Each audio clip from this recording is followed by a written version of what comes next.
Bell Hook Center marks a new chapter for Berea's sixth grade commitment. A chapter in which the college is unapologetic in its support of gender beyond the binary. With support from President Lau Lulofs and the Board of Trustees, our center extends Berea's promise of gender equity to sex and gender nonconforming students, faculty, and staff, regardless of whether they identify as women, gay, straight, queer, cisgender, transgender, or otherwise. The Bell Hook Center is further committed to intersectionally advancing gender inclusivity beyond the binary in ways that account for racial differences especially. Our infrastructure and programming, to say nothing of the aesthetics of our space, go to great lengths to put the college's sixth grade commitment in conversation with its fifth grade commitment, or its commitment to racial equity. We believe that an understanding of how sex and gender oppression are products not just of patriarchy, but also and especially of white supremacy, has the potential to chart a new chapter at Berea College, one of radical coalition between women, LGBTQIA+ students, and students of color. Following the insights of Black feminists like Hooks and today's esteemed speaker, Dr. Beverly Guy-Sheftall, we believe that such a coalition will make it possible for all Bereans to imagine and enact new relationships that need not reproduce the gender hierarchy, which, as Hooks teaches us, is also a racial hierarchy. I want to begin by inviting President Lulofs to say a few words about how our center came to be, about its infrastructure and programming, and especially about how the Bell Hook Center's intersectional approach returns us to the first version of the college's great commitments. Without further delay, Dr. Lulofs.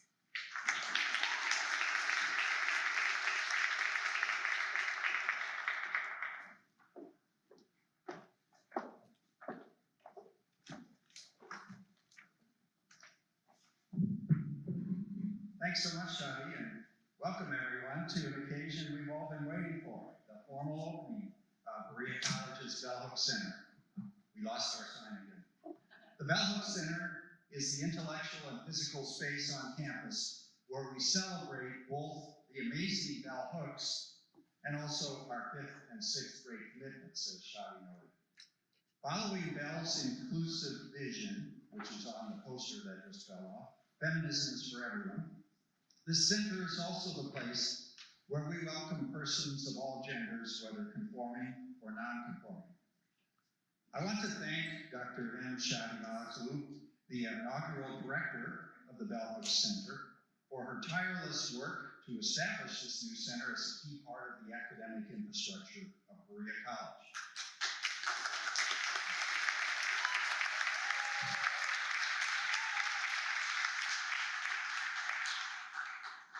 And for her leadership of the center in its formative phase, and all she has done to arrange this celebration today. I also want to honor Belle herself, the amazing scholar, teacher, feminist, and beloved Kentuckian, and for the last decade or so, a Berean. Belle's work and her legacy of activism and advocacy continue to inspire all of us at Berea College. And even though she cannot be here present with us today, she is certainly with us in spirit. We are also proud to be the repository of her papers. We so appreciate that affirmation of Berea College as a fitting home for an amazing legacy. Of course, our commitment to gender justice and inclusivity has a long history, going back all the way to our 19th century founding as the first institution of higher education in the South to welcome Black and white and men and women students. You might say we were intersectional since 1855, I suppose. That entire history would be beyond the scope of what we're about here today, but it is worth mentioning that there has been important leadership at the college around women's and gender issues from that beginning to the very present. Two faculty members, now both retired, Barbara Wade first, and then followed by Peggy Ravage-Sewell, are still very much appreciated for their leadership of the Women's and Gender Studies program, and they're here with us.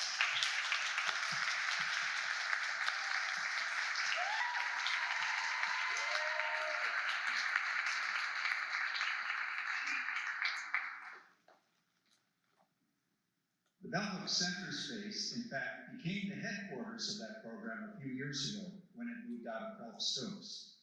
It's natural that it became the Women's and Gender Nonconforming Center in 2019, before developing into what is being launched today as the Bell Hook Center.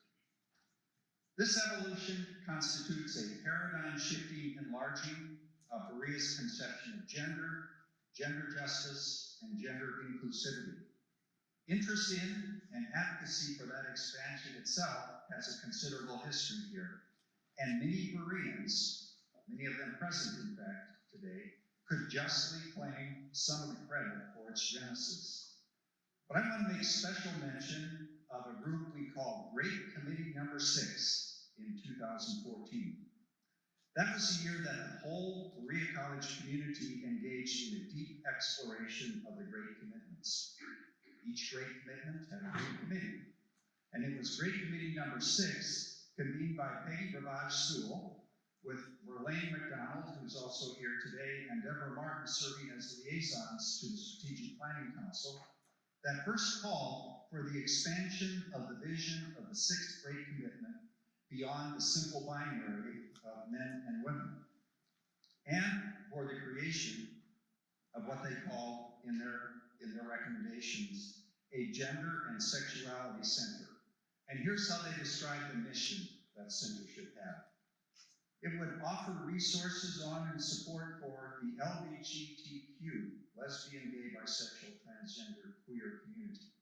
Note that if Great Committee Number 6 were writing their recommendations today, rather than 7 years ago, they would have said LGBTQIA+, to include as well the other gender identities we acknowledge and affirm: pansexual, intersex, asexual, and other. Going on with their recommendations about the center: to welcome people of all sexual orientations and gender identities, to facilitate communication about women's and men's issues, to coordinate campus initiatives to prevent sexual violence, to organize programs and services that will create healthy communities and relationships, and to collaborate with other campus organizations and programs to strengthen and sustain an inclusive campus community that promotes gender equity. After the work that year of exploring the commitments, it fell to many other Bereans to move all the visions and recommendations forward. And today marks a special culmination of that effort. And there are several people who played key roles between 2014 and today. We owe special thanks to Chad Berea, who's with us today, during his years as academic vice president and dean of faculty. Linda Strong-Lee, who was not able to come back from Haverford and join us today, although I think she would have liked to, during her years as chair of the Women's and Gender Studies Department, and then as associate academic vice president and vice president for diversity, equity, and inclusion. And then also last year and this year, as the final pieces fell into place, 2 associate provosts assisted: Steve Gower last year and Eileen McKiernan-Gonzalez, who will be the next speaker this year. All their efforts set the stage for the hiring of Shadi as the putative director of the new center we were thinking of, and some other key contributors as well. One more element of the theme of our new center, however, needs to be highlighted: that of acknowledging intersectionality and the inextricable connectedness of all forms of identity-based discrimination. This is another deep topic of long interest at Berea College. And moving forward, the Bell Hook Center, like Bell herself in much of her work, will explore and call attention to the deepened challenge that represents in our society. So I'll close with just one more observation that connects the future of this center to the past of this institution. Some of you will know that the first version of our Great Commitments was written by then Dean of Faculty, Lewis Smith. He had to summarize the mission and identity of Berea College in a Ford Foundation proposal, and that's where these commitments were first written down. Fewer of you will know that the first official version, subsequently approved by the faculty in 1963, comprised only 6 great commitments, not the 8 we now enjoy. What we now know as the 5th and 6th were a single commitment. Race and gender, as separate foci, did not emerge until 1993, 30 years later. So you might conclude that for their first 30 years, the great commitments took intersectionality for granted. It was all part of our mission. It all mixed together. That was, of course, an implicit understanding. With the work of bell hooks and other scholars already associated and hosted by the center, like the founder of trans theory, Susan Stryker, and indigenous feminist scholar Leanne Simpson, and what this center will be supporting in the future, our understanding of intersectionality is becoming more explicit and will be deepening all the time. I'm so pleased to be celebrating this important milestone with so many of you today. We can look forward to that typically Berean combination of community and learning that it will continue to generate. And I'm now delighted to introduce Dr. Eileen McKiernan-Gonzalez, Associate Provost and holder of the Bradford and Christine Miller-Mishler Distinguished Chair and Professor of Art and Art History. Eileen.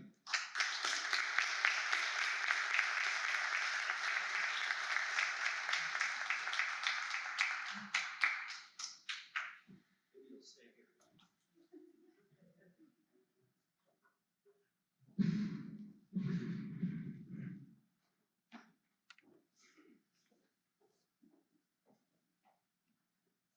When Peggy Ravach invited Bell Hooks to Berea College to speak at our convocations on love and spirituality in 1999, who could have imagined the deep connections that would be forged through this initial encounter to today as we launched the Bell Hooks Center?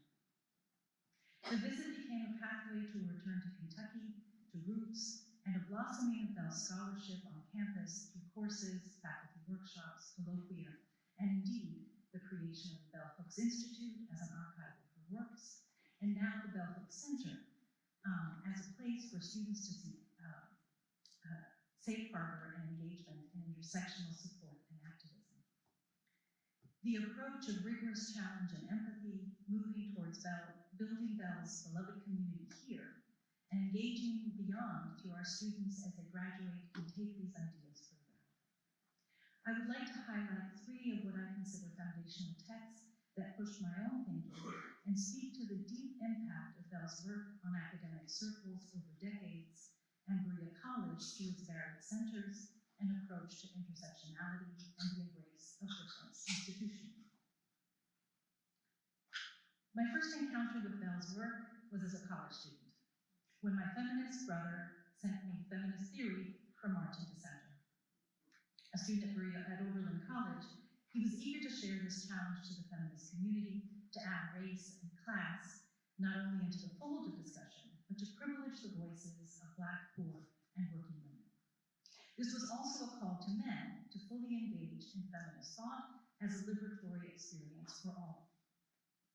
This approach led to shifting department identity from women's studies to women and gender studies, to exploring aspects of masculinity, gender expression beyond the binary, and embracing and providing safe spaces for our LGBTQIA+ community.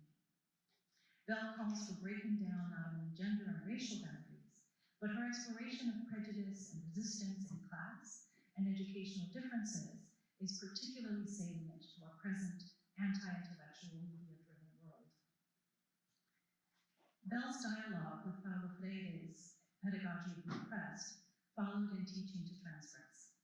In this text, not only does she present learning and teaching as a liberatory practice, but also explores dynamic and dialogic engagement with students, shifting ideas of authoritative voice in the classroom, empowering students to be agents in their own education. This dialogic approach can be found in many areas across this campus in learning, labor, and community engagement. For me, as an art historian, Bell's exploration of culture and aesthetic expression of marginalized diasporic artistic production in Art on My Mind highlighted powerful voices who, with the exception of Jean-Michel Basquiat, had been greatly ignored. Artists like Harriet Weems and Lorna Simpson are today present in canonical views of late 20th century art. There is nothing quite like teaching a course on post-colonial art and identity to clarify how readable, accessible, complex, incisive, enlightened Belle's writing truly is.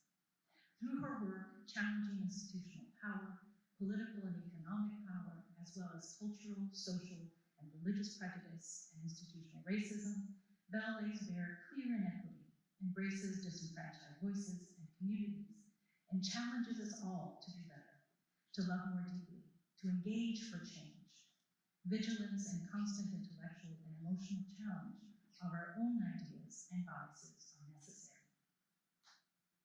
Berea College's early linking of race, gender, and class as central to transformative social change in the community at large provides a powerful space for Belle's ideas to thrive and to live on in deliberate and programmatic ways through the Belle Hooks Center. One charged with continuing that legacy here at Berea College is our inaugural director and founder of the Belle Hooks Center, Dr. Shadi Malakbu, Chair and Associate Professor of Women and Gender Studies. Shadi.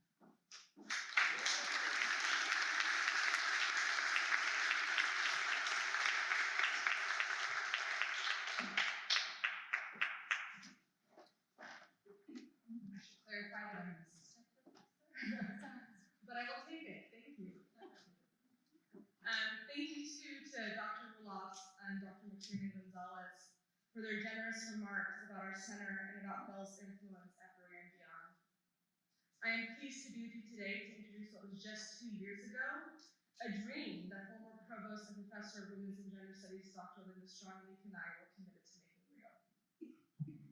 When we established the Women's and Gender Nonconforming Center in fall 2019, we hoped to create a space of inclusivity where historically underrepresented students could come to be as they are, outside of the social scripts that circumscribe and discipline their living.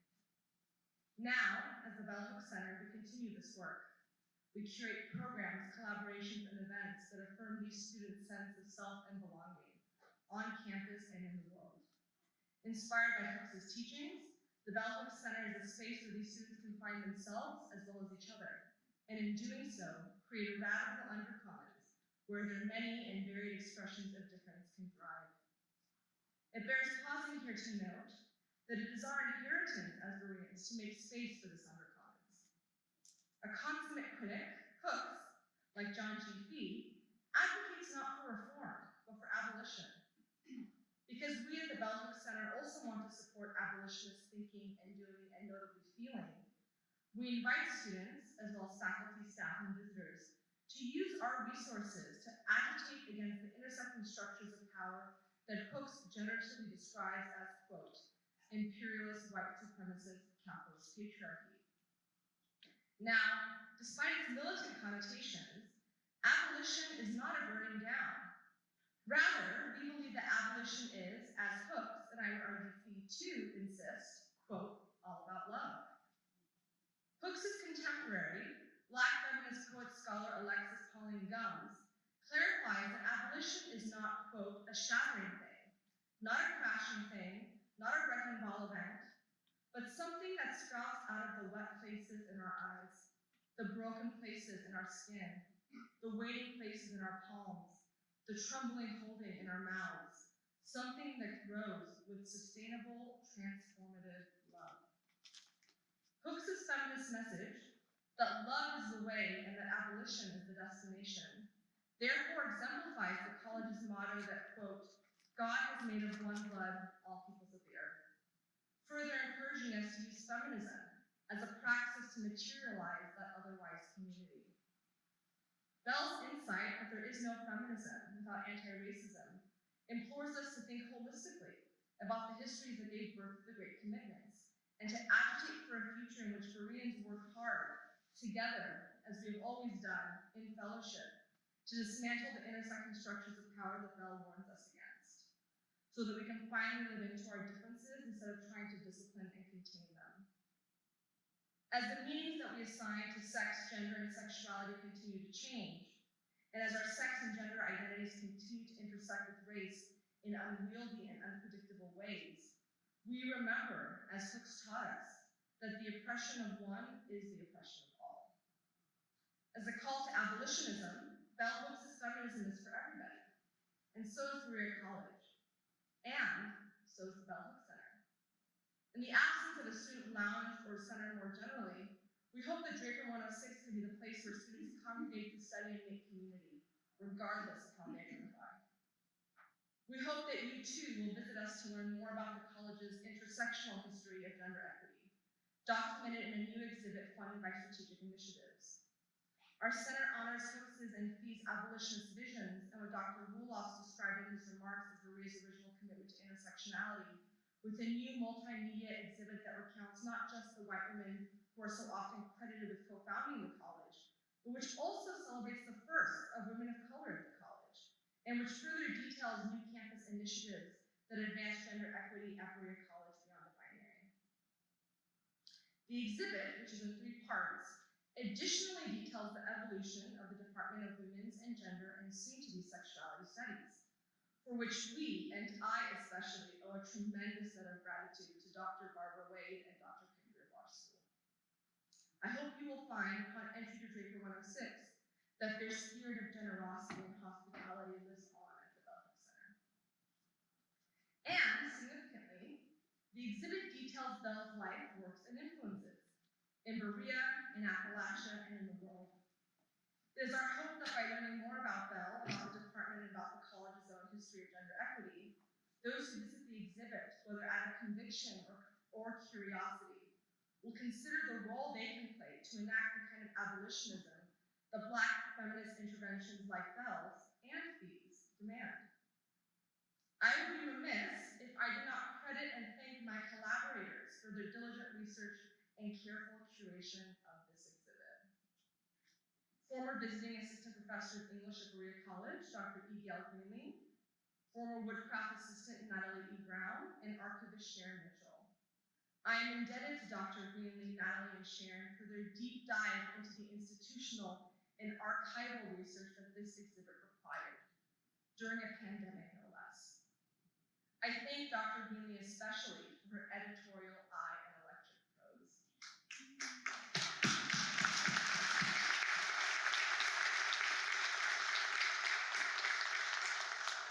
The exhibit is very much a product of her tireless commitment to this project.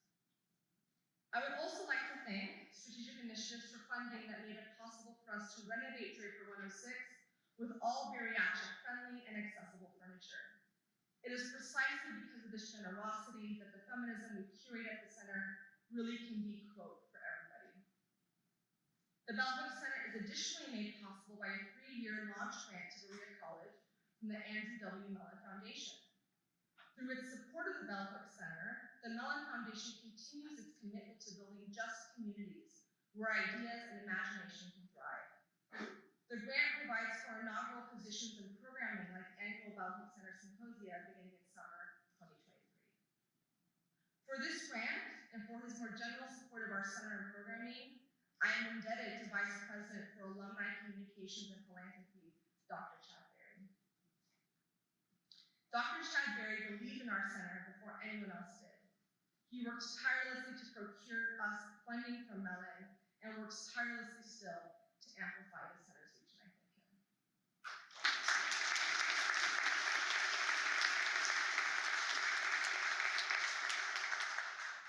I would like to thank as well President Lyle Roelof, Provost Scott Steele, Associate Provost Eileen Kieran Gonzalez, former Provost Dr. Linda Strong-Leak, former Associate Provost Steve Galler, and Dean of Faculty Matthew Saderholm for the many, many ways in which they have worked hard to support our work, first as the Women's and Gender Nonconforming Center and now as the Bell Book Center.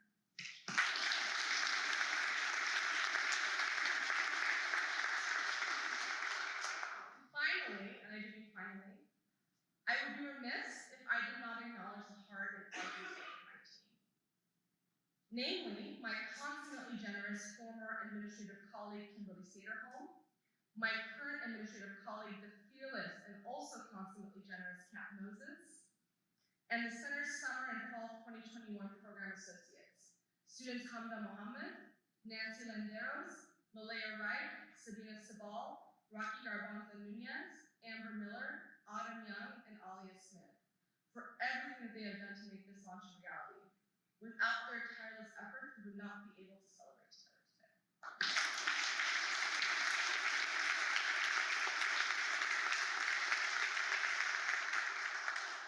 Their efforts are likewise responsible for Saturday's campus-wide celebration of Belle's 69th birthday, co-sponsored by Student Life, the Campus Activities Board, the Black Cultural Center, and the Carter G. Woodson Center for Interracial Education. Please do join us for that event as well, between 11 a.m. and 2 p.m. on Draper Quad, near the library steps. Saturday's celebration will feature live music, outdoor games and inflatables, an art crawl, flower crown making, kettle corn, and more. Lunch for that event is also first come, first served. Without further delay, please permit me the profound honor of introducing today's keynote speaker, Dr. Beverly Guy-Sheftall.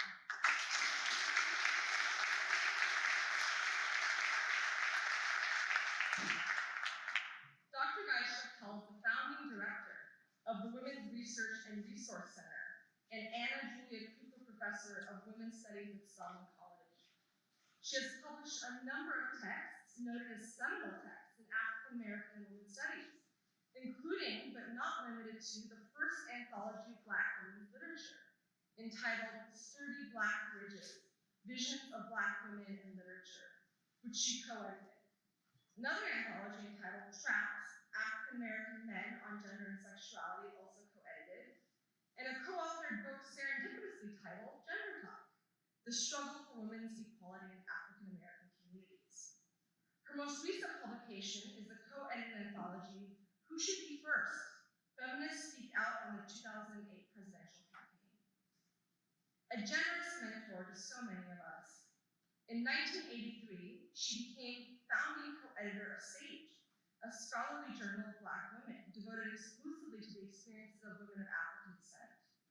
Additionally, she is the past president of the National Women's Studies Association and was elected to the American Academy of Arts and Sciences in 2017. In today's talk, longtime friend and colleague of Belle's, Dr. Guy-Sheftall will reflect on their personal and intellectual comradeship, describing Belle as a feminist critic theorist, writer, professor, dissident, activist, and revolutionary. Dr. Guy-Sheftall's remarks will capture the urgency of Hooks's rebellious teachings around race and gender and her decades-long impact on the academy and women's movements. Thank you, Dr. Beverly Guy-Sheftall.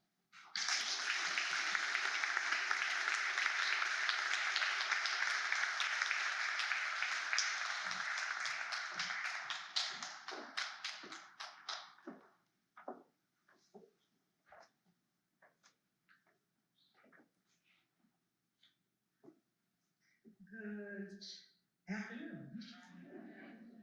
I want to thank President Rudolph for your support of the Center, Bell Hooks, and also I really enjoyed hearing the history of Berea College around issues of intersectionality. I want to thank Dr. Shaggy, my new friend and comrade, for having invited me here today. I want to also shout out to Peggy, Ms. Peggy, who started inviting me to Berea College a long time ago when Belle was here. And I also want to acknowledge Bell Hooks' sister, Glenda, who is sitting right in front of me.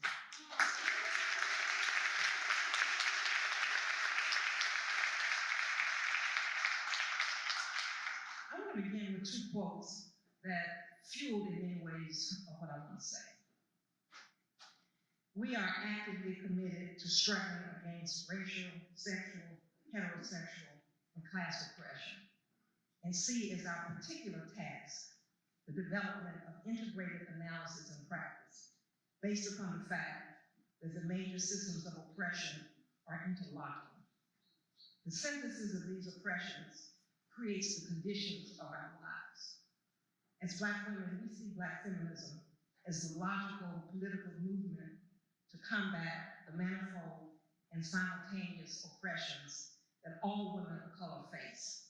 The Combahee River Collective Statement, 1983. Dissidents are anchored to revolutionary possibilities that demand both intellectual discipline and irrepressible courage to speak the unspeakable, to stand alone if necessary, and to accept the material and emotional consequences of trampling over hegemony's holy ground. Antonia Darden, 2011.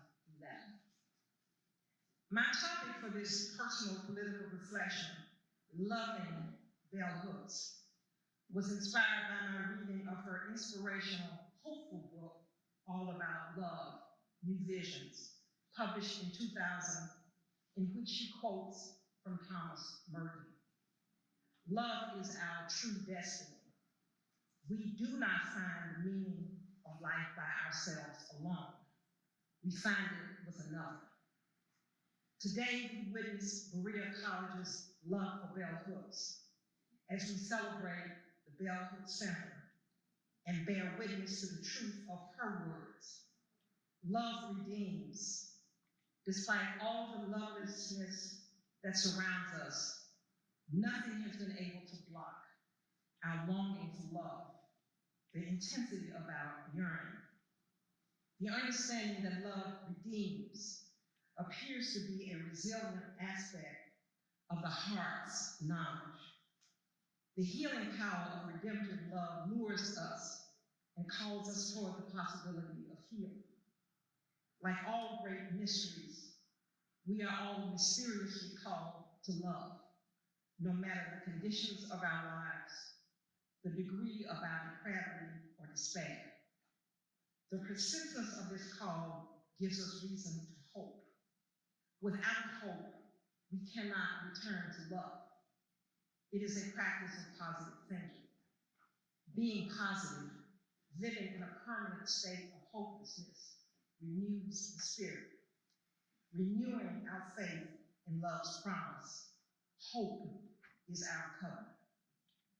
I was also inspired by Gary Lemon's loving, heartwarming, compelling anthology, Hooked on the Art of Love, Bell Hooks and My Calling, or Soul Work, in which he and his contributors make visible the revolutionary artistry of bell hooks.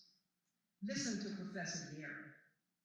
As a Black male teacher, author, and artist, whose commitment to social justice and human rights is rooted in the groundbreaking works of bell hooks, I am a witness to the liberatory power of her creative giftedness. Over the course of time, I have been led in her words and works to embark upon a journey for expressive creativity of a soul struggling to self-actualize. In line with Hooks' life-changing vision of a beloved community, I have conceptualized this book as a radical model for self-liberation.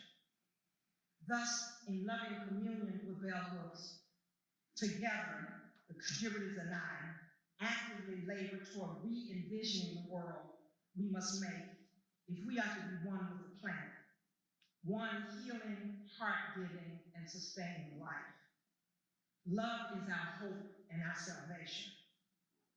This is the heart of Hooked on the Art of Love. This is what I said in a blurb about the book. Without question, Gary Lemon's In and Out of the Classroom has been for several decades Bell Hooks' most loving, insightful, and passionate witness to the extraordinary power of her feminist vision for self-healing and spiritual political liberation. Lemon's love song for Bell is compelling soul work. It is also a love feast for all of us who believe in freedom and justice and hope.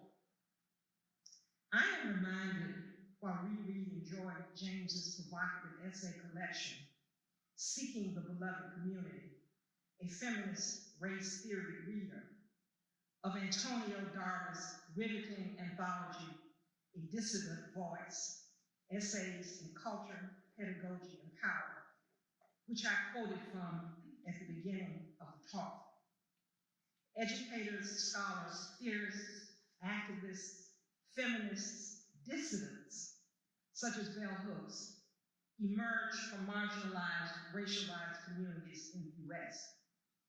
It is important to embrace the dissident women among us, so often maligned and misunderstood. For decades, bell hooks' dissenting voice has been loud and unrelenting, beginning with the publication of her first book, Ain't I a Woman, Black Women and Feminism. Over 30 books later, she has been the most prolific and radical Black feminist thinker, dissident of my generation.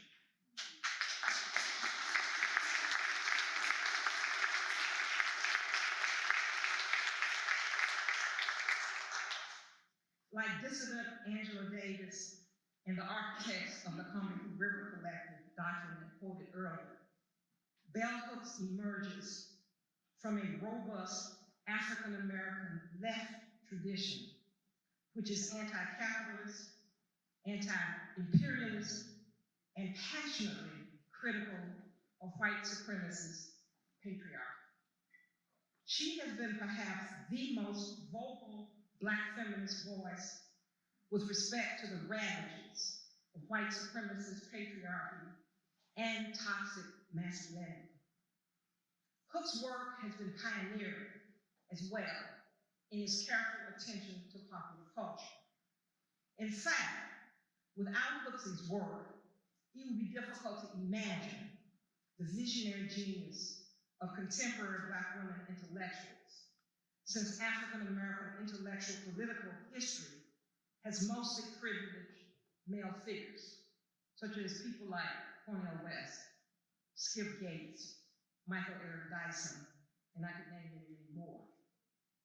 At its core, bell hooks' capacious outpouring of work is a portrait of the making of a dissident voice, to borrow from the title of Antonio Darder's introductory essay in the reader to which I alluded earlier.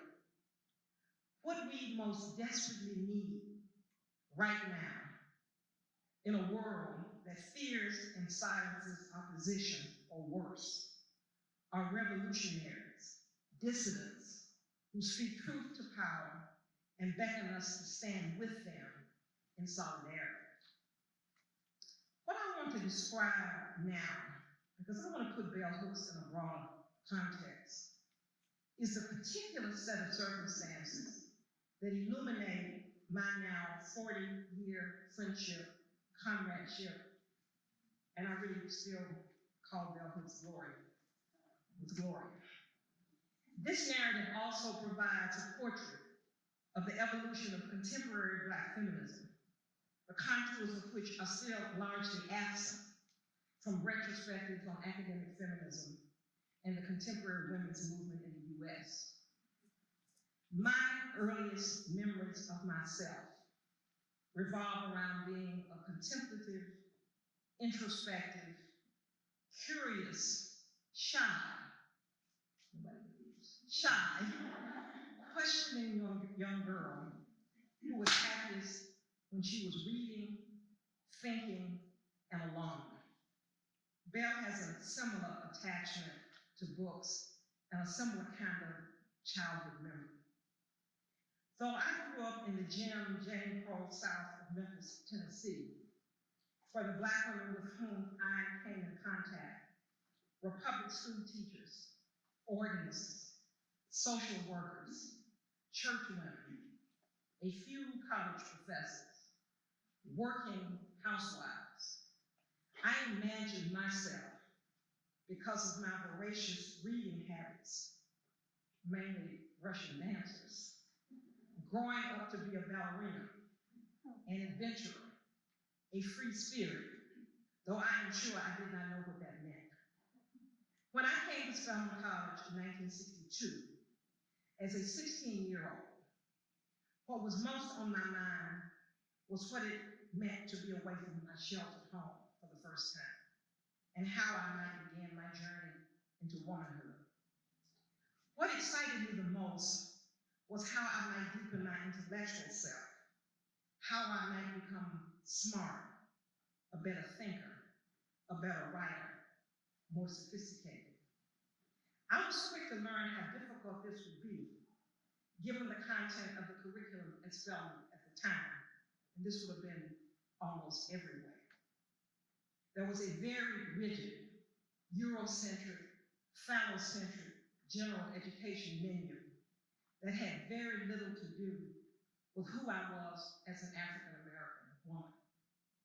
I majored in English, like Bell, continued to read, but most of what I was curious about had to be put on the back burner. When I graduated in 1966 at age 19, my influential mother encouraged me to do a 5th year of study at Wellesley College. She knew I needed to leave the South, learn to navigate a more multiracial environment, and begin to make decisions for myself, which was nearly impossible at Spelman during the 60s. Free from required courses, I took the courses I wanted to take at Wellesley, read voraciously, and had my first women's studies course, though I didn't realize it at the time. I was taught by Patricia's facts, and not surprisingly, there were no women of color on the syllabus. She also, by the way, shared an office 2 doors down from Alice Walker, but that didn't seem to matter either. The next year, in 1968, I returned to Atlanta, enrolled in a master's degree program in English at Atlanta University, and began my journey as a Black feminist intellectual. Committed to becoming a serious literary scholar, I studied the earliest feminist literary critical texts that were beginning to emerge. I began reading the great memoirists. Bell Hooks did the same thing. Anais Nin and Mabel Lodge, and later Simone de Beauvoir, and of course Sylvia Plath. I looked in vain for their African-American counterparts. I wrote a master's thesis on Faulkner's treatment of women in his major novels because I wanted to understand the complexity of race and gender and class in the American South, the region into which I was born and where I lived my entire life, except for 1 year in Massachusetts. There are questions which haunted me, such as, why is it that white folks don't want to sit next to us on the bus, don't want to go to the zoo or the circus with us on the same days, or even be buried in the same cemetery, but are totally comfortable with us as wet nurses who care for their children, know their most intimate lives as servants. Returning to teach at Spelman in the English department in 1971, it didn't take long for me to become restless and undisciplined, maybe even dissident. I no longer wanted to teach world literature, which was focused on the West, the British novel, or even first-year composition. I started teaching our first women's studies courses in the department, images of women in literature, images of women in the media, and Black women writers, and later started our comparative women's studies program. This is 1981. I also embarked upon the research for my first book project, the first anthology of Black women's literature, Sturdy Black Bridges. I enrolled in the doctoral program in American Studies at Emory University because I wanted to contribute to the new and evolving field of Black feminist studies, which eventually led to 4 of us founding the first scholarly journal of Black women, Sage, which was published from 1983 to 1996. In many ways, the beginnings of my academic life provide a glimpse into the transformative impact of women's studies and feminist politics on those of us who came of age in the 60s. I can say without equivocation that my involvement in the development of this new interdisciplinary field, which now has many names, altered the course of my intellectual priorities. Unlike many feminist academics, however, I decided to do my radical political work not at a majority institution, but at a historical Black college for women, whose evolving mission I wanted to help shape. My teaching career had begun, however, in 1969 at Alabama State University, a Black public university, the same year that the first Women's Studies program was initiated on a very different campus, the University of California at San Diego. In 1974, 3 years after I joined the English department, I met Toni Cave Berea, who was to have the most profound impact on my career at that time as a feminist scholar activist. Because of the significance of her anthology, The Black Woman, published in 1970, and her importance as a writer, educator, feminist critic, and community worker, I decided to interview her in her Atlanta home of 30 Black Bridges, which of course was co-edited with Roseanne Bell, my English department colleague. Though I would never have been able to anticipate Toni's impact, this first meeting was pivotal in my evolving feminist consciousness. When I inquired of her about the possibility of Black and other third world women forming alliances around the eradication of both race and gender oppression, Toni revealed her involvement in what we would now call a global women's movement. So transnational feminism is not new.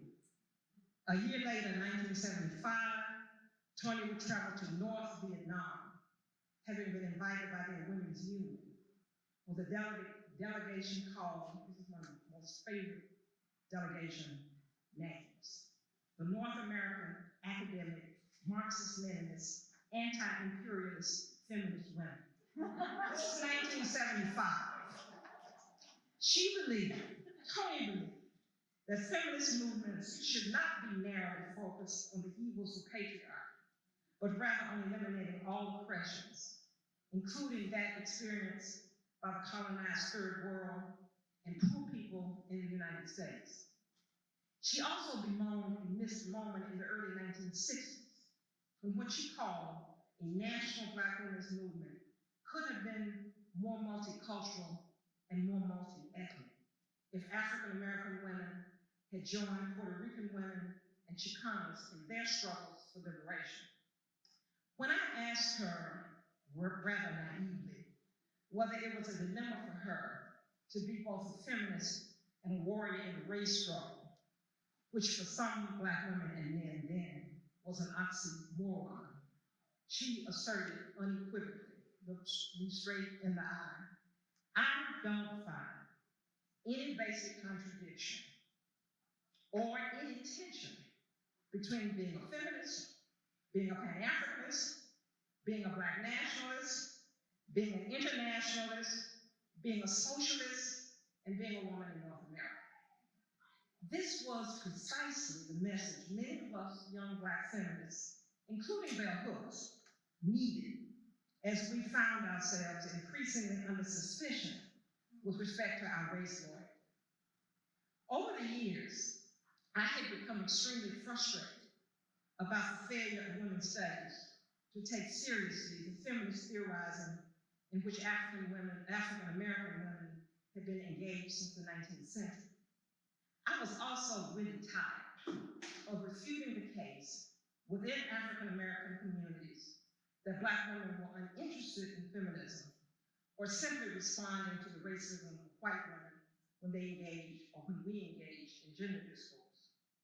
Eventually, I began to teach a course at Emory entitled Global Black Feminisms, which focused on feminist thought and activism among women of African descent in Africa, the Caribbean, Brazil, Canada, and England. At a celebration of feminist Professor Nellie McKay's life at the University of Wisconsin-Madison in January of 2006, she had died a year earlier. I wanted to remember those Black women who had impacted the field of women's studies in both the Black freedom struggle and the women's liberation movements, even though they had often gone unacknowledged. These were my opening words.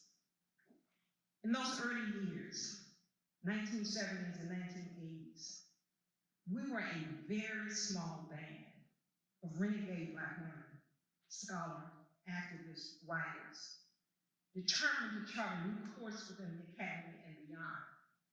as well as help to transform the two most transgressive spaces in higher ed, Black studies and women's studies, and the whiteness of women's movements.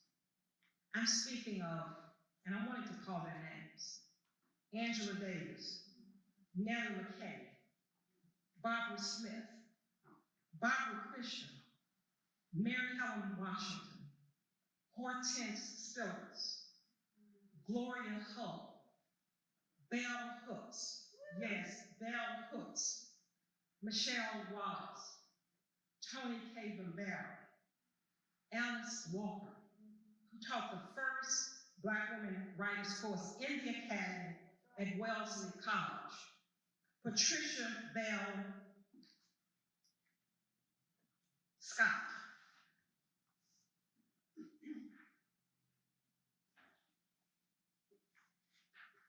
I was trying to save paper and did these two sentences.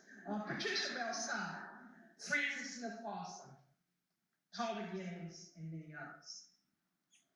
My lifelong friendship with Bell Hooks is also a part of this history.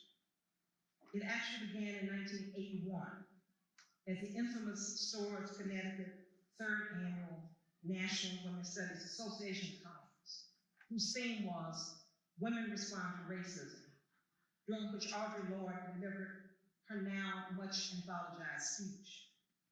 This conference signaled a major political shift in the field of women's studies with respect to women of color theorizing. In the same year, the first edition of This Bridge Called My Back, Writings by Radical Women of Color, edited by Sherry Moraga and Gloria Anzaldúa, was published. The book challenged the idea of a universal sisterhood and impacted in very profound ways the conference program. Sherry read poetry from the newly published book, Lesbian Poetry, an Anthology. Vinnie Burris presented her one-woman show, Sister Sister, which featured testimonials of women and girls from the Americas, Europe, Africa, and Australia. Paul Marshall read from her novel, Brown Girl, Brown Stars, a coming-of-age story about a Barbadian immigrant in New York, and the a cappella group, now famous, Sweet Honey in the Rock, performed. My encounter with Gloria Watkins was casual and serendipitous. Though I had no idea who she was, and she had no idea who I was, I learned that she was born in 1952, 6 years before me, in Hopkinsville, Kentucky. We had similar academic profiles. She obtained her degrees in English, literature from Stanford University, the University of Wisconsin, and UC Santa Cruz. My degrees in English were from Spelman, Atlanta University, and eventually American Studies from Emory. We were also both raised in the Jim and Jane Crow South. She happened to be promoting her first book, Ain't I a Woman? We literally bumped into each other on the Storrs campus. She actually happened not to have a dormitory room because of no resources. I invited her to share my little pitiful dormitory room that only had 2 single beds and someone else was in the other one. I don't even know, how we managed. We talked all night, and that was the beginning of the most significant political friendship of my personal and professional life. It would have been impossible for us to imagine over the next several days when we were bonded that her feminist theory books would help to transform the field of women's studies, or that we would stay together forever. It was also the conference, at that conference, that we met Gloria Joseph, eventually Audre Lorde's partner, and heard Audre Lorde speak for the first time. I recall a spellbound audience, mostly white, listening to her riveting, prophetic, angry talk on the uses of anger, women responding to racism, which is reprinted in Sister Outsider, 1984, and is now a canonical text in women's studies. Lord's anger about racism in the women's movement was born of, and I'm going to quote from Audrey, exclusion of unquestioned privilege, of racial distortions, of silence, ill use, stereotyping, defensiveness, misnaming, betrayal, and co-optation. Rather than speaking theoretically, Audrey named specific behaviors of white women which caused her to be angry. This embryonic friendship with Gloria occurred the same year that I founded the Women's Center at Spelman. And Gloria became our most frequent guest and speaker, mostly without honorarium, because we didn't have any budget. We continue to delve deeply into Black feminist matters, especially during my frequent visits to her tiny apartment at Yale University, where she had a 5-year, non-tenure track appointment in African American studies. We would talk for hours and days about feminism and the reluctance of too many Black women to embrace its radical politics or its potential for transforming Black communities around patriarchal norms and values. In my autographed copy of one of her memoirs, Wounds of Passion, this is what she wrote that made me teary. You were there. You know what my life was like.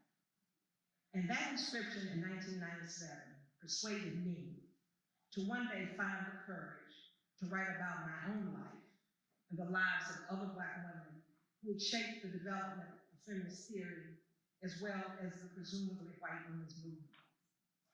When I read the preface to her Wounds of Passion, which she wrote because she wanted to document the context that prepared her to become a prolific writer, I encountered some truths which resonated with my own experience of being a Black girl growing up in the South. And this is Belle. From age 10 on, I dreamed of becoming a writer. Books were my ecstasy. And just as I wanted to curl up in my tiny attic room bed and be transported far away, which I also did reading about Russian dancers, I dreamed of writing words that would offer someone else the same pleasure. The grown-ups believed too much reading endangered a young girl's future. Many of us were told early on, and so was I, that men don't like smart women. As way back as Virginia Woolf's A Room of One's Own, the assumption that the heartbeat of great writing was not just a powerful imagination, but a sense of the world, led insightful women, and I would say like Belle, to urge that females seek adventure, grow up and develop their minds and body, take risks so that they could and would find the words to say. For many years, since that unpredictable day in stores, inspired by Bell Hooks, I have been probing the extraordinary work of Black women intellectuals, a label I also now embrace with passion, but until recently, with some hesitancy. This has been an identity marker, intellectuals, that few African American women wear with the same ease with which we embrace other identities. Mother, wife, activist, teacher, writer, even comrade. Belle and countless others now is atypical in this regard, for she claims the identity with a level of comfort that our mothers and grandmothers proudly wore the labels cook, gardener, mama, sister, identities that did not alienate or announce up front that you thought you were intelligent. Worse, a thinking woman. It was acceptable to be nurturing, caring, spiritual, even a take charge sister, but not brilliant, not too analytical. Words of Fire is perhaps the most visible testimony to my comradeship with Gloria. I wanted to share her impact on my evolving feminist politics, but also bear witness to the often invisible intellectual Black women who theorize multiple simultaneous oppressions and who engage in various feminist acts of transgression in different contexts and several movements. Their narratives of resistance were often focused within Black communities as a way of disrupting obligatory gender norms, resisting the racial script of silence, airing dirty linen, or exposing family secrets. As loud, like Bell, were their scathing critiques of white supremacy and the complicit nature of white women, even feminists, in the perpetuation of systemic racism. It is absolutely imperative that young women in particular, but also young men, hear from us as we continue to tell our stories. These narratives might provide clearer roadmaps, fewer detours, more carefully charted destinations to the creation of a better world. For me, this has been a deeply satisfying journey. From the quiet, shy, loner bookworm to the feminist intellectual committed to sharing different stories.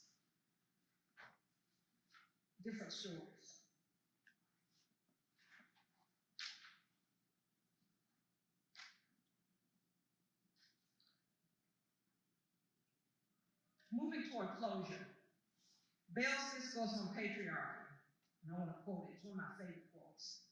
Patriarchy is the single most life-threatening social disease assaulting the male body and spirit in our nation. Has been the most hard-hitting and influential on my deep connections to feminism. Her essay, Understanding Patriarchy, from the book The Will to Change, during which she is brutally honest about her own family dynamics in this regard, is powerful in its challenge to the idea that the sole blame for perpetuating patriarchy and male dominance lies with men. In other words, patriarchy has no gender. And this is the final quote from Bell. If men are to reclaim the essential goodness of male being, and there is some essential goodness there, if they are to regain the space of open-heartedness and emotional expressiveness that is the foundation of well-being, we must envision alternatives to patriarchal masculinity. We must all change. And she also means women folk. I want to end, finally, with a personal message to my friend and comrade Gloria, and thank her for her love ethic discourse, her commitment to the eradication of white supremacist capitalist patriarchy, her women's movement and women's studies interventions, and her relentless efforts, mainly with her pen and speech, to imagine and craft a different world. So here's my note to Gloria. Gloria, I am hopeful about the vitality of feminism when I see young Black girls writing open letters to rap artists about the toxic, misogynistic nature of their images. I am ecstatic when I see feminists and queer women, Black women, capitalizing a Black Lives Matter movement in the aftermath of Ferguson. I am joyous when I see women in the streets of Italy, Egypt, the Ivory Coast, and Libya, risking their lives in the pursuit of their freedom. And I would add Afghanistan now. I smile when I ponder the example of my own mother, the feminist who raised me, and my two sisters. I am exhilarated by the memory of our fallen sisters whose struggles for a better world are now legendary, and I want to call their names. Sojourner Truth, Anna Judy Cooper, Ida Wells Barnett, Lorraine Hansberry, who Bella and I talked about for hours, Polly Murray, the film just out on her, My Name is Polly Murray, Coretta Scott King, whose feminist politics people don't know about, Audre Lorde, June Jordan. I am grateful for the feminist work of the African American Policy Forum, founded by Kimberly Crenshaw, who coined the term intersectionality, and Luke Harris, whose interventions in male-centered racial justice initiatives, including Obama's My Brother's Keeper, need our continued support, especially around the recent right-wing attacks on critical race theory. I love you, Gloria. We love you here at Berea College and wish you a happy birthday and fulfilled life. Thank you.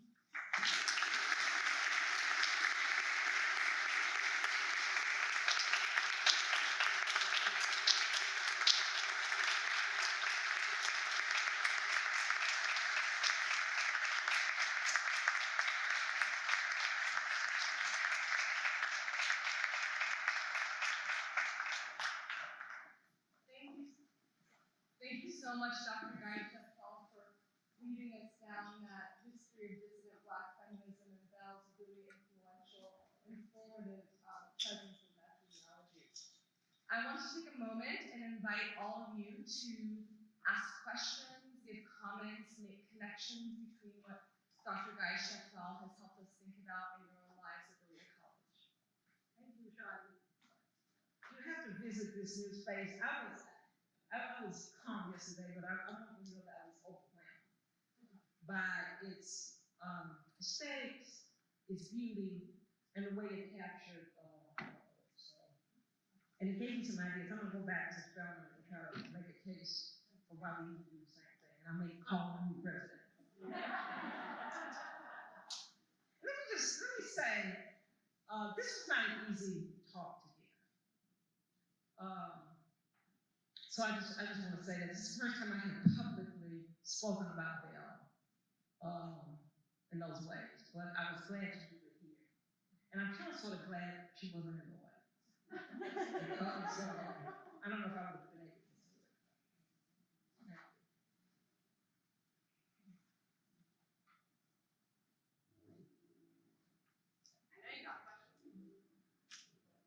Yeah. Dr. Barbara, can you spell your last name for me? Sheftall. Not my usual name. My family name is Guy, G-U-Y-Sheftall. Question in the back for our wonderful administrative colleague.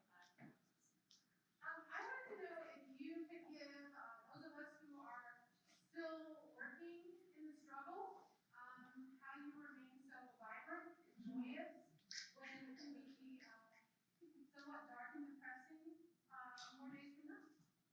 Okay, that's a bit, okay. I'm a child of the 60s. And I'm a person who grew up in the racial terroristic Jim and Jane Crow South, who would never have imagined, for example, the shifts and evolutions that this country made around issues of race and gender, even though we have a long way to go. So, when I think about growing up hearing my grandfather talk about lynchings, and hear my grandfather talk about walking miles to school in rural Mississippi with no shoes on,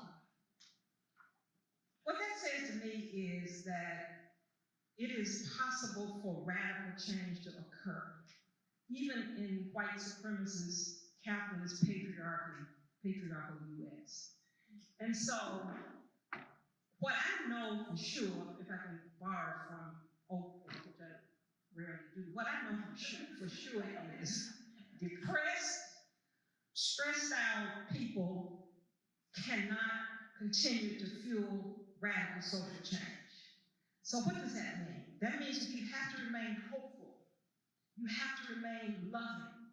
You have to figure out what in life sustains you and what keeps you going. And for me, it's something as simple as going to TJ Maxx on a Saturday afternoon.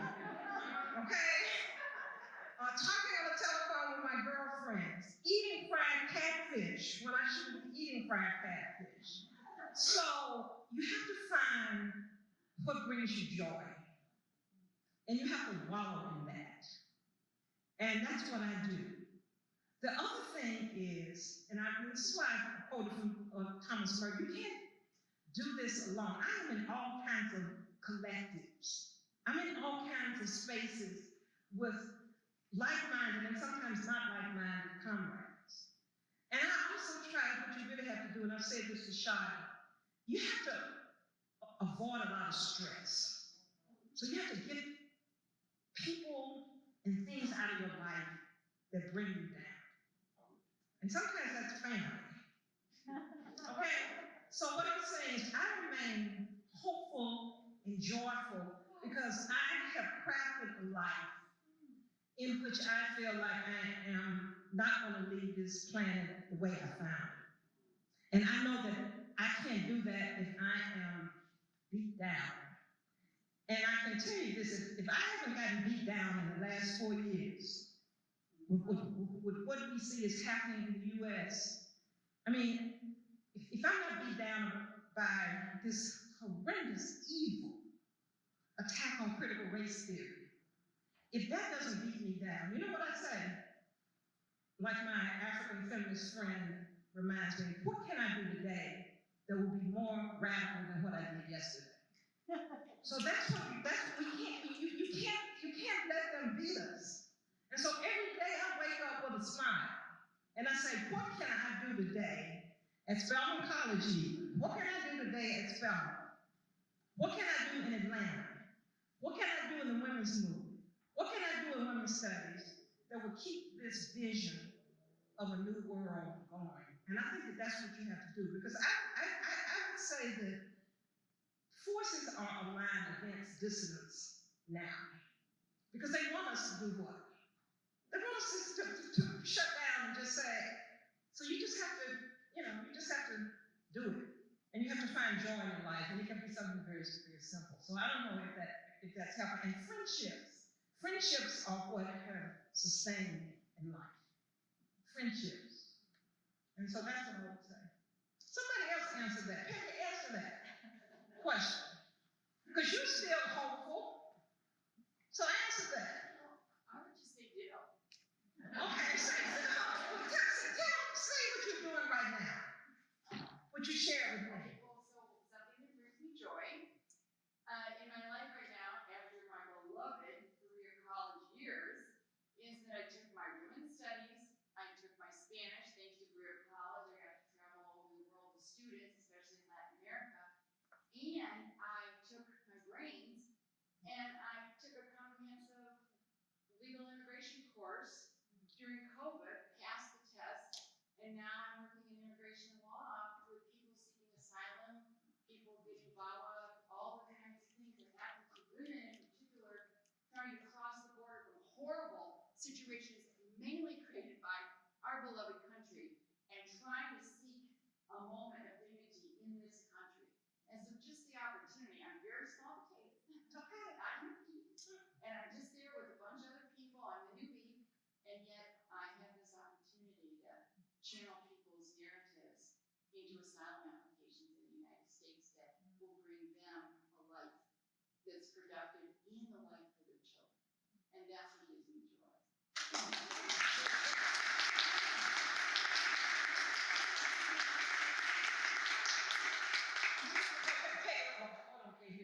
When Beverly made that comment about she was glad Belle wasn't here because she would cry, well, a few years ago, we were all in Puerto Rico together, hundreds and hundreds of women, and Belle was the guest speaker, and she started crying when she was looking at you. And thinking about that day, it's hard for people to believe when I say that Bell Hooks didn't have anywhere to stay at the women's studies. I mean, she came there promoting her book, totally unknown, and did not have anywhere to lay her head.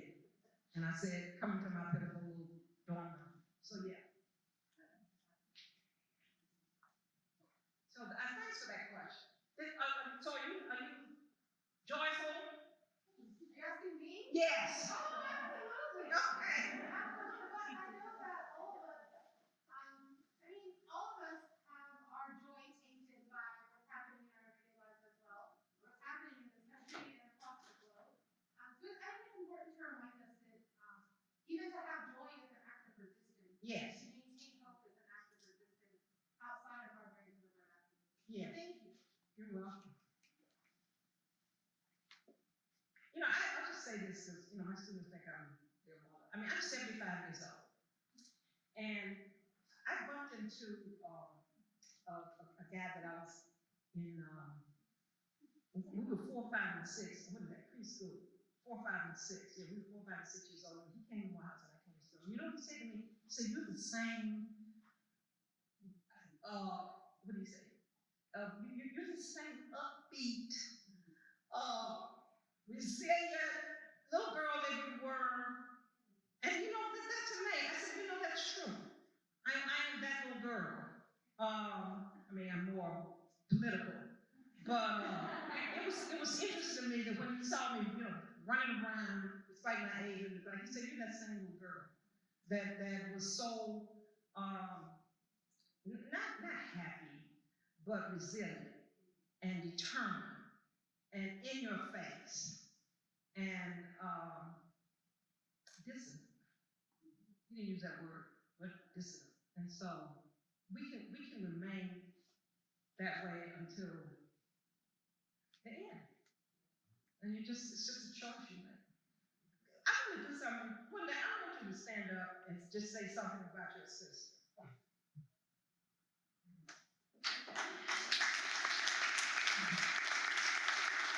So you have known Val with Gloria the longest. Just come up here. Man, I did this. My sisters came to something where I was, and they asked, I said, oh my Lord, I hope I won't be embarrassed. But anyway, they said some interesting things about me. I know. You take your man up here. Well, good afternoon, and yes and not thank you, Beverly. But this is wonderful, Shadi. Thank you so much. President Lyle, thank you.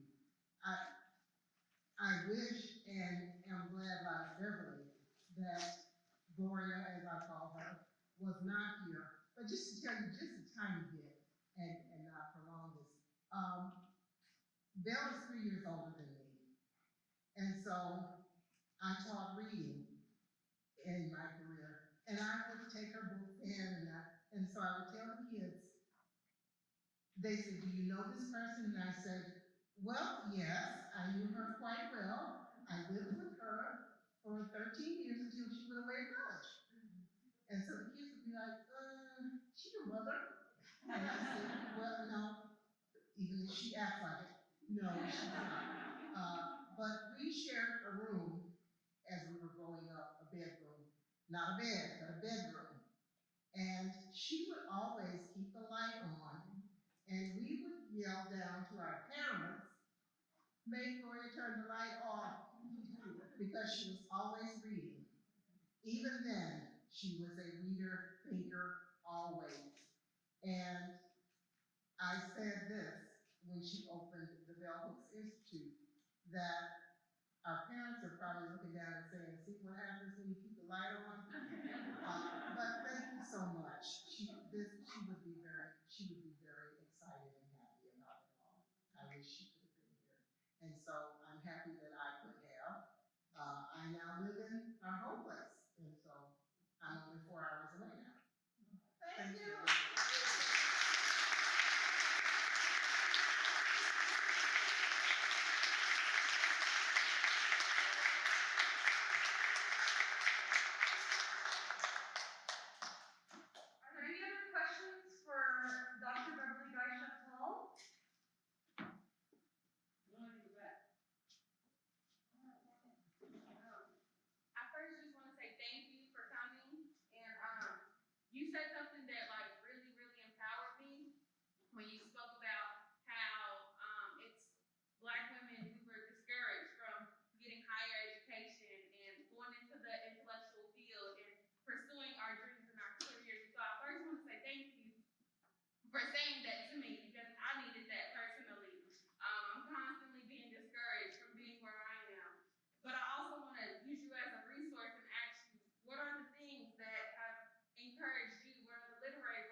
Tony K. Berea, and every year we have a Tony K. Berea conference, and her daughter and granddaughter come. You cannot imagine what, to interview Tony K. and to have, and to be now deeply connected to her daughter and granddaughter with that annual Tony K. So I read Tony K., all movement is not progress. I read Tony K.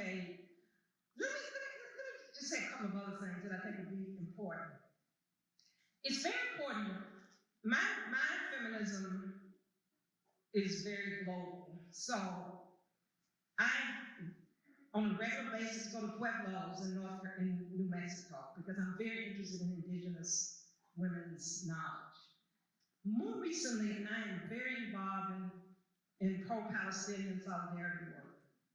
And one of the most important journeys that I made was with a women of color and indigenous delegation to the occupied territories of Palestine with a bunch of people, including dissident Angela Davis. And so I broadened my commitment to radical feminism by spending time also with people who are from the global South and people from places other than the U.S. And one of my most radical feminist friends is an African feminist by the name of Patricia McFadden, who now lives in the mountains of Swaziland.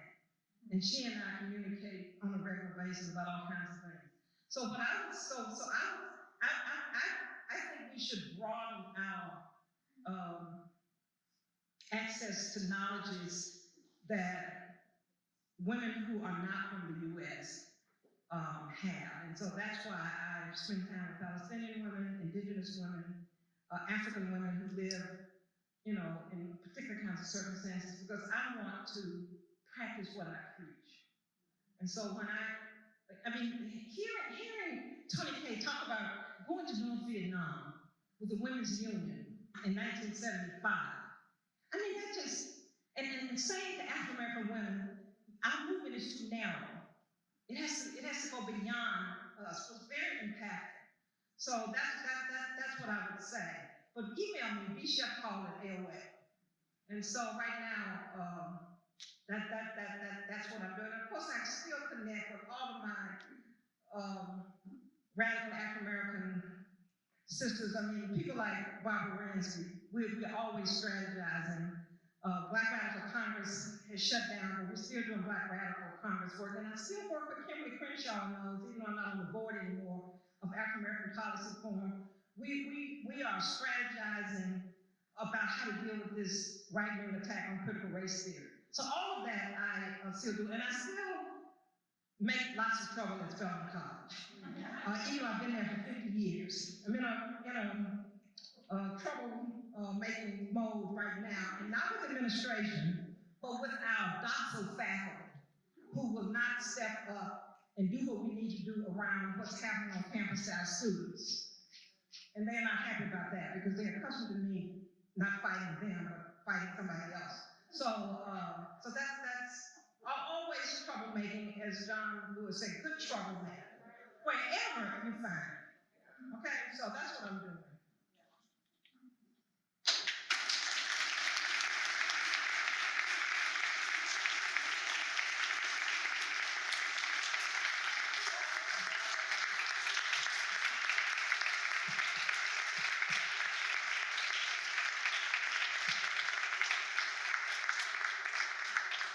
Thank you so much, Dr. Guy-Sheftall, for encouraging us to be rebellious and troublemakers and dissidents. I appreciate that. I want to remind everyone before they leave to please grab a mug and some promotional materials. We have a lot of food in the back that we please want you to take with you.